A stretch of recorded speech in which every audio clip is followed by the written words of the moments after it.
読書は推し活。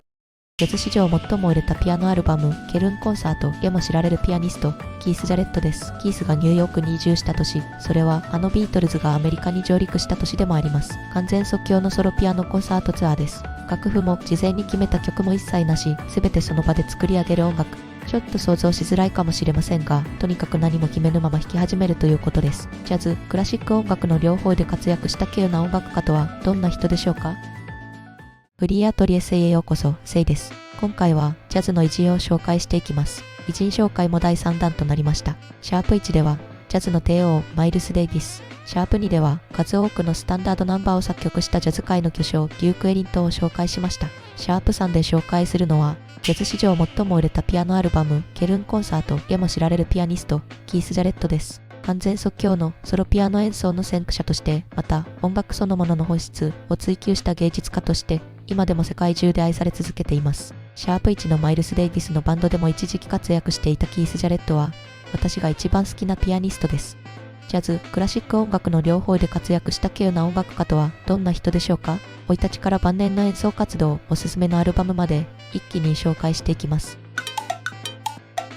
生い立ち背景。キース・ジャレットは1945年5月8日、ペンシルベニア州アレンタウンで生まれました。母親はスロベニア、ハンガリー系、父親はフランス系またはスコットランド、アイルランド系の血を引いています。彼は絶対音感を持つ生まれながらの音楽の天才でした。3歳頃からピアノレッスンを始め、5歳の時にはテレビのタレントスカウト番組に出演し、上位入賞。そして7歳で初の正式なピアノリサイタルを開催しました。演奏したのはモーツァルト、バカ、ベートーベンなどのクラシックの楽曲と、自作曲2つです。キース本人は子供の頃の自分は音楽を理解していなかったと語っていますが、7歳ですよ。これだけ人前で弾けるだけで十分すごいと思います。その後も4人の先生からピアノを習ったキースですが、15歳くらいの頃、経済的な事情からレッスンを受けられなくなったそう。レッスンをやめるのは嫌だったそうですが、同時にクラシック以外の音楽への興味も芽生えていました。キャリアの始まり。1963年に高校を卒業したキースは、ペンシルベニア州のポコノという地で商業音楽の仕事をしていました。ジャズに興味を持っていたキースは、ボストンにあるバークリー音楽院の奨学金を得て進学します。バークリー音楽院は今もある名門の音楽大学で、上原ひよみさんや渡辺貞夫さんなど日本を代表するジャズミュージシャンも数多く在籍していました。しかし、進学後も商業音楽の仕事を続けていたキース・ジャレット。今のままではこの仕事をやり続けることになってしまう。そう考えたキースは、1年後の1964年、19歳の時に運命の決断をします。ニューヨークに移住し、ジャズ界での成功を目指すことにしたんです。最初は老舗ライブハウスであるヴィレッジヴァンガードのジャムセッションに通っていましたが、なかなか演奏の機会が得られず苦労していました。本来ジャムセッションは参加した人々が交代で演奏するのが普通なのに、すごく排他的だったみたいですね。3ヶ月も通って、ようやく1回弾かせてもらえただけでした。ただ、キースはその一度きりのチャンスをものにします。その日のキースの演奏を著名なバンドリーダーであるアート・ブレイキーが聴いていたんです。こうしてキースは、20歳でアート・ブレイキー&ジャズ・メッセンジャーズに参加することになります。しかし、世間の関心はすっかりジャズからポップスやロックに移っていました。キースがニューヨークに移住した年、それはあのビートルズがアメリカに上陸した年でもあります。一時は絶大な人気を誇っていたジャズメッセンジャーズも落ち目気味。しかもアート・ブレイキーのマネージャーがギャラを適切に払ってくれないといったくせ者でもあり、結局キースはわずか4ヶ月で脱退してしまいます。その後すぐにチャールス・ロイド・カルテットに参加しますが、このバンドでの1966年のアルバム、フォレスト・フラワーが大ヒットし、キースの名前が一躍有名になりました。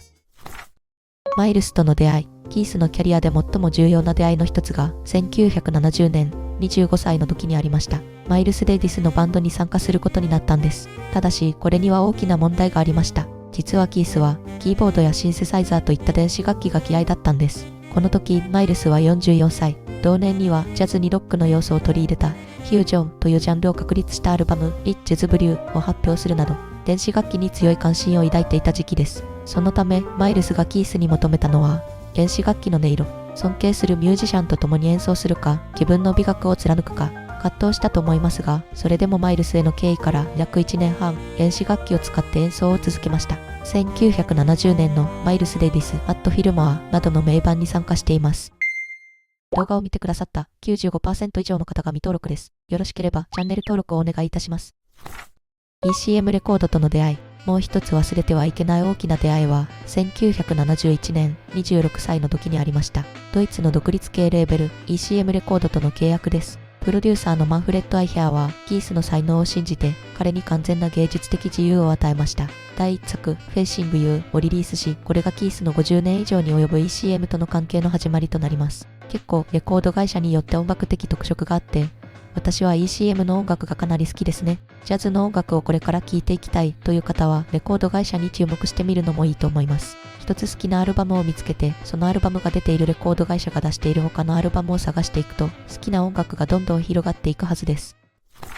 完全即興のソロピアノ、27歳の時に音楽史を変えるキースの挑戦が始まります。完全即興のソロピアノコンサートツアーです。楽譜も事前に決めた曲も一切なし、すべてその場で作り上げる音楽。ちょっと想像しづらいかもしれませんが、とにかく何も決めぬまま弾き始めるということです。キースが言うには、彼自身も次に自分が何を弾くかわからないそうです。ただ聴衆と同じように自分の演奏を聴き、自分の中にある弾きたいことに耳を傾け、気がついたら次の音を指が鳴らしている。一種のトランス状態とでも言うんでしょうか。とにかく頭で理解してはダメなんだそうです。最高な演奏をしていても、そのことに気がついたら一瞬のうちにそれは最高ではなくなってしまう。そんな雲をつかむような感覚のまま何十分もの演奏を続けるというのが完全即興のソロピアノコンサートです。抽象的すぎて分かりにくいかもしれませんね。もっと詳しくキースの言葉で知りたいという方は、後で話す参考文献のインタビュー本を読んでみてください。1973年3月と7月にドイツとスイスで行われたソロコンサートはソロコンサートベルリン、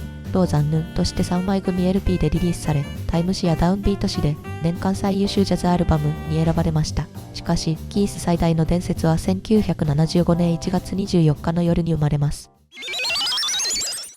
ケルンコンサート。ドイツのケルンオペラハウスでのコンサート当日、キースは最悪の状況にありました。前日スイスでのコンサートから5時間以上もかけて車で移動してきたため、疲労困憊、数日前から激しい背中の痛みもあり、コルセットをつけていました。さらに最悪だったのは会場に用意されていたピアノです。リクエストしていたピアノの代わりに調律の狂ったピアノが置かれていました。絶対音感を持つキースに、このピアノの音は耐えられません。このピアノでは演奏できない。キースはコンサートをキャンセルしようとしましたが、当時18歳のコンサートプロモーターだった少女が必死に頼み込んだんです。キースはその少女に心を動かされ、コンサートを行うことを決めました。その夜のコンサートは66分間続きました。最低限の調律しかされていない状態の悪いピアノです。サウンドだけでは満足できなかったのか、打鍵楽器としてのピアノの性質を利用したり、いつもと違う工夫をしたキース。災い転じて福となすとでも言いましょうか。キース本人もピアノも最悪のコンディションだったにもかかわらず、このケルンコンサート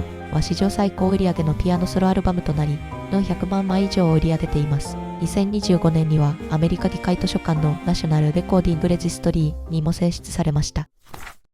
スタンダーズトリオの結成。1983年、37歳のキースは新たな挑戦を始めます。ベーシストのゲイリー・ピーコック、ドラマーのジャック・ディジョネットと共にスタンダーズトリオと呼ばれるピアノトリオを組んだのです。名前の通り、スタンダードナンバーを演奏したいというキースの欲求をもとに集められたトリオです。その後、31年間にわたって活動を続け、ジャズ史上最も重要なピアノトリオの一つと呼ばれるまでになりました。徐々に評価を得ていったスタンダーズトリオでしたが、当初はなぜ古いスタンダードナンバーを演奏するんだ、なぜ新しい曲を弾かないのかという批判の声も上がっていたんだとか。しかし、キースはあくまでもスタンダードナンバーにこだわりました。スタンダードナンバーというのはよく演奏される曲のことで、ジャズ界の共通言語です。ジャズ初心者はこのお決まりの曲を演奏することでジャズを学んでいきます。キース、ゲイリー、ジャックの3人ももちろんこのスタンダードナンバーを若い頃に演奏していました。ただ古い曲をしているのではなく、共通言語としてスタンダードナンバーを用いることで、むしろ新しいものを生み出そうとしたのです。2014年11月30日、スタンダーズトリオ最後のコンサートはニュージャージー州ニューアークで行われました。アンコール最後の曲はセロニアス・モンクのストレートのジェイサでした。31年間続いた伝説のトリオはこうして幕を閉じたのです。演奏活動終了。2025年には80歳の誕生日を迎えたキース・ジャレットですが、演奏活動を終了したのは2018年のことです。原因は2度の脳卒中でした。左半身に麻痺が残り、1年のリハビリの末、杖を使って歩くまでには回復したものの、公の演奏活動は終了してしまいました。その2年後の2020年には、盟友であるゲイリー・ピーコックが旅立つなど、この時期は悲しいニュースが続き、スタンダーズトリオの一ファンとしても辛かったです。しかし、ECM レコードはキースのアーカイブから、新しいアルバムを次々とリリースし続けています。2025年5月には80歳の誕生日を記念し、ウィーンで2016年7月に行われたソロライブ録音の新作、ニュービエナがリリースされました。2026年春にはロンドンのバービカンでケルンコンサート50周年を祝う特別イベントも予定されています。生の演奏を聴くことはできなくなったものの、キース・ジャレットの演奏に触れる機会がまだまだたくさんあるというのは嬉しいですね。参考文献、キース・ジャレットについてもっと詳しく知りたいという方は、私が参考にした本を読んでみてください。動画内には収まらなかったことがたくさんあります。読書家のキースが語る言葉は時に哲学者のように抽象的な場合もありますが、一度に咀嚼できなくとも、ふとある時読み返すとすっと理解できることがあります。彼の言葉を読んでいると、ジャンルを分けたりすることって無駄なんだと気づきますし、他にも過度なストレスはダメだけれど、人生には適度な緊張が必要なんだということを教わったりします。概要欄にリンクを貼っているため、気になった方は読んでみてください。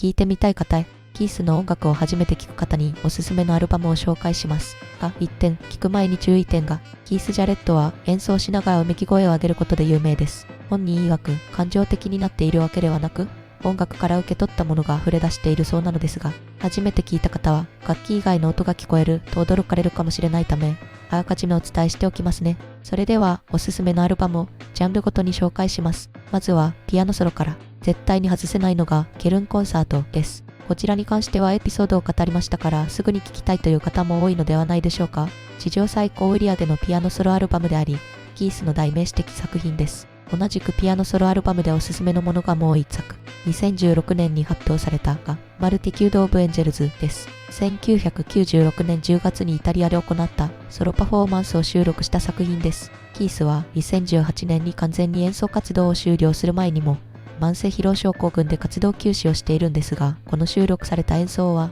その活動休止直前に行われたものです。完全即興曲だけでなく、ダニー・ボーイなオーバー・ザ・レインボーといったスタンダード曲も収録されています。個人的に、ダニー・ボーイという曲自体が好きなんですよね。このアルバムを購入した時、キースのバージョンが聴けて嬉しかったことを覚えています。ジャズファンには、スタンダーズトリオシリーズがおすすめ。名盤と言われるカット・ザ・ブルーノートはもちろん、結成当日に収録された3枚のアルバム、スタンダーズボリューム1、スタンダーズボリューム2、チェンジズも彼らの原点を知る上で重要です。公式ではないので大きな声では言えないのですが、スタンダーズトリオが演奏している動画の URL も概要欄に貼っておきます。ジャズに聞き馴染みがない方は、音源だけだと眠くなってしまうかもしれませんが、動画だと様々な情報がステージ上で飛び交っていて飽きないと思います。クラシックファンには、バッハシリーズがおすすめ。キースは音楽の父と称されるバロック音楽の作曲家 J.S. バッハに強い関心を抱いています。作曲家として有名なバッハですが、即興演奏の名人でもあったそうで、バッハとジャズには強い関連があるのだとか。J.S. バッハ、平均にクラビア曲集など、キースのクラシック演奏家としての一面を知ることができるアルバムが多数あります。どのアルバムも音楽史に残る名盤ばかりなので、ぜひチェックしてみてください。こちらも概要欄にリンクを貼っておきます。以上、完全即興のソロピアノ演奏で音楽そのものの本質を追求したピアニスト、キース・ジャレットの物語でした。現在は演奏活動を続けることができない状況ですが、彼が残した膨大な録音は今後も音楽ファンに愛され続けるでしょう。この動画を通じて即興音楽の美しさや音楽の奥深さを少しでも感じていただければ嬉しいです。もしこの人について詳しく知りたいなど、リクエストがあればコメント欄にご記入ください。この動画が良かったなと思う方は、チャンネル登録とグッドボタンをお願いいたします。最後までご視聴いただきありがとうございました。また次の動画でお会いしましょう。